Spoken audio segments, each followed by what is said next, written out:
Zdravo svima i dobrodošli. Imam jednu vežbu za vas.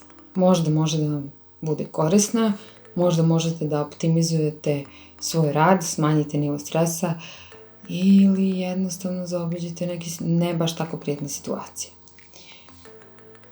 Ova vežba se zove 10 razloga za sreću. Istraživanja su pokazala da Srećni ljudi rade bolje od ostalih. Srećni ljudi su kreativni.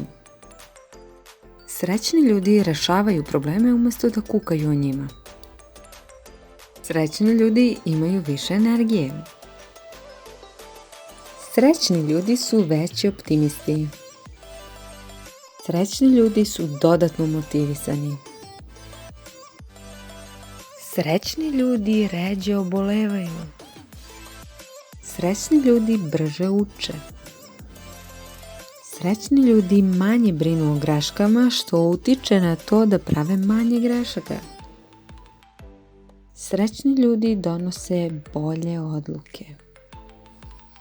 možete da napišete vaših 10 razloga za sreću. Baš vaših, baš ličnih i personalnih.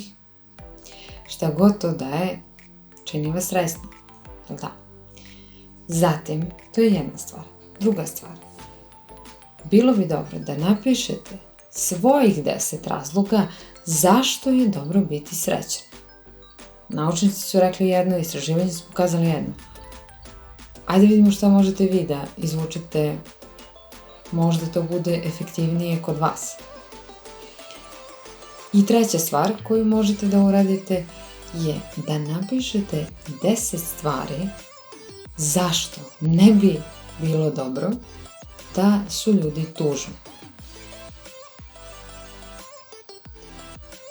Da. Pišite mi utiske i hvala vam na tom što ste gledali.